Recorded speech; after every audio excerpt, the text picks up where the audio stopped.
नमस्कार दोस्तों, स्वागत है आपका। आप में से जो भी लोग जीएसटी में काम करते हैं या फिर जीएसटी रिटर्न्स फाइल करते हैं तो उनको पता है कि जीएसटी डेटा की सबसे बड़ी प्रॉब्लम क्या है।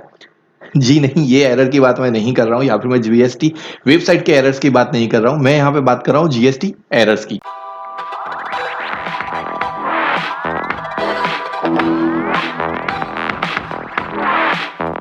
दोस्तों, हम लोग ये वीडियोस के लिए बहुत मेहनत करते हैं, हम लोग कंटेंट के लिए भी बहुत मेहनत करते हैं।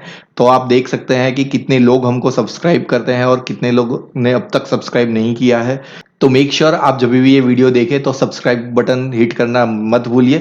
ये हमारे लिए बहुत इंपॉर्टेंट है। So thank you guys. Client हमको डेटा देता है तो हर एक क्लाइंट हर टाइम पे अलग अलग फॉर्मेट में उस डेटा देता है और उसमें जीएसटी नंबर बहुत सारे ऐसे होते हैं कि जो गलत होते हैं। फिर हम उसको मेल करते हैं कि भाई ये जीएसटी नंबर गलत है, आप हमको करेक्ट नंबर दो, या फिर हम लोग को खुद वो ढूंढते हैं कि ये जीएसटी नंबर कौन सा सही है या फिर कौन सा गलत है। तो आज हम आपके लिए ये टेम्पलेट लेके आए हैं जिससे आप जो भी ये डेटा की एरर्स है वो मिनिमम कर पाएंगे। तो आइए स्टार्ट करते हैं। ये फर्स्ट पेज है जहां पे हमने नोट्स लिखा हुआ है। वो जो भी नोट्स है हमारे उसके लिए है। आप एक्सेल में डेटा एंट्री, ये टेम्पलेट में डेटा एंट्री स्टार्ट करिए उससे पहले आप मेक श्योर करिए कि ये आप सारे के सारे नोट्स पढ़ लें एक बार। उसके बाद हमारा नेक्स्ट वर्कशीट है समरी का। ये समरी का वर्कशीट में जो भी सेल्स का डेटा है, जो हमारे 12 महीने के वर्कशीट्स है उसमें से डेटा अपने आप लिंक है। तो जैसे ही आप बाकी के वर्कशीट्स में एंट्री करेंगे तो आपको ये वो यहाँ पे समरी दिखाई देगा। दूसरा है यहाँ पे परचेज का डेटा है। परचेज के डेटा के लिए हमने कोई भी अलग से वर्कशीट्स नहीं दिए हैं। सिर्फ आपको ये करना है कि अलग से टोटल कर लीजिए कि आपका कितना आईजीएसटी है, सीजीएसटी, एसजीएसटी है, जो आपको क्रेडिट लेना है वो आप यहाँ पे लिख सकते हैं। तो ये सिर्फ एक डेटा एंट्री के लिए है। नेक्स्ट है हमारा स्टेट। तो आप जो भी डेटा एंट्री कर रहे हो, जो भी स्टेट के लिए डेटा एंट्री कर रहे हो, तो वो यहाँ पे सिलेक्ट कर लीजिए। मतलब कि आपका रजिस्ट्रेशन अगर गुजरात का है तो यहाँ पे गुजरात सिलेक्ट करिए। आपका अगर हरियाणा का है तो आप यहाँ पे हरियाणा सिलेक्ट कर लीजिए। उसके बाद है मास्टर फाइल। देखिए, मास्टर फाइल का मतलब क्या है कि आपके जो भी पार्टीज है वो आपको यहाँ पे एंटर करनी है। आप जिसको भी सेल कर रहे हो उसको वो पार्टीज यहाँ पे आपको एंटर करनी है। यहाँ पे आपको सिर्फ बी टू बी मतलब कि बिजनेस टू बिजनेस वाली पार्टी है जिसका जीएसटी नंबर है वही वही यहाँ पे आपको एंटर करना है। उसके अलावा कोई भी आपको यहाँ पे एंट्री नहीं करनी है।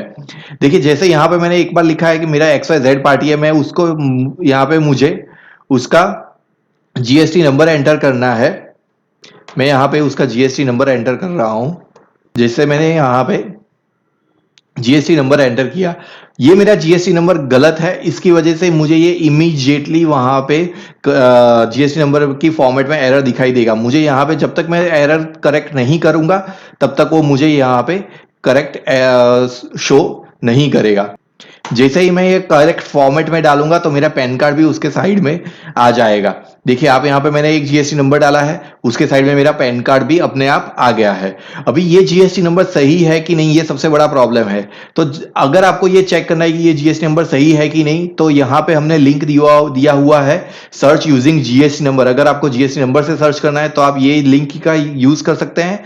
अगर आपको पैन कार्ड के बेसिस पे यूज करना है, कई बार क्या होता है कि यहाँ पे जीएसटी नंबर का फॉर्मेट तो सही है पर वो आगे जब आप अपलोड करने जाते हैं तब वो गलत दिखाता है।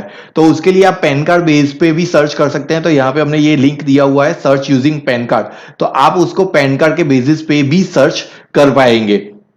तो इस तरीके से आप अपने जितने भी पार्टीज है उसको यहाँ पे एंटर कर लीजिए।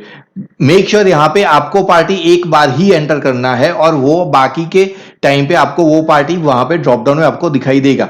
तो आइए स्टार्ट करते हैं दूसरे नेक्स्ट वर्कशीट में, जो हमारा पहले मंथ का वर्कशीट है। देखिए, यहाँ पे हमने जो भी फर्स्ट आप देखोगे तो ये डेट है। डेट में आप जिस भी वर्कशीट के मंथ है, जैसे यहाँ पे अप्रैल 20 का वर्कशीट है, तो यहाँ पे आप सिर्फ और सिर्फ अप्रैल 20 का ही एंट्री कर पाओगे। मई 20 या फिर उससे लेटर मंथ्स है उसका आप यहाँ पे एंट्री नहीं कर पाओगे। उसके बाद है पार्टी नेम। तो देखिए, पार्टी नेम में क्या है, जहां पे हमने अगर मास्टर में XYZ का एंट्री किया था तो आप यहाँ पे XYZ का एंट्री यहाँ पे देख सकते हो। आपको यहाँ पे पार्टी नेम एंटर नहीं करना है, आपको सिर्फ ड्रॉप डाउन में से सिलेक्ट करना है। जैसे यहाँ पे मैंने ड्रॉप डाउन में से सिलेक्ट किया तो उसके हिसाब से मेरा ये यहाँ पे जीएसटी नंबर भी ले लेगा और उसका कौन सा स्टेट है वो भी मुझे यहाँ पे दिखा देगा। ये हो गई B2B की बात। अगर आपके B2C के ट्रांजेक्शन है तो हमने यहाँ पे ऑलरेडी बहुत सारे स्टेट्स देके रखे हैं जो अनरजिस्टर्ड है। अगर आपने कोई सेल किया है अनरजिस्टर्ड गुजरात को, तो यहाँ पे आप अनरजिस्टर्ड को सिलेक्ट कर लीजिए। अगर आपने हिमाचल प्रदेश में सेल किया है तो उसको यहाँ पे हिमाचल प्रदेश सिलेक्ट कर लीजिए। अभी हम लोग देखेंगे कि जो भी हमारा B2B का एंट्री है उसको कैसे करना है। B2B के एंट्री के लिए जैसे मैंने बोला, आपको यहाँ पे पार्टी सिलेक्ट करना है तो उसका जीएसटी नंबर आ गया। आप यहाँ पे बिल नंबर दे दीजिए, बेसिक अमाउंट, जीएसटी रेट, तो जीएसटी रेट में जो भी आपका जीएसटी रेट है वो यहाँ पे सिलेक्ट करके दे दीजिए। तो देखिए यहाँ पे अपने आप वो आईजीएसटी, सीजीएसटी और एसजीएसटी जो भी होगा वो अपने आप सिलेक्ट कर लेगा।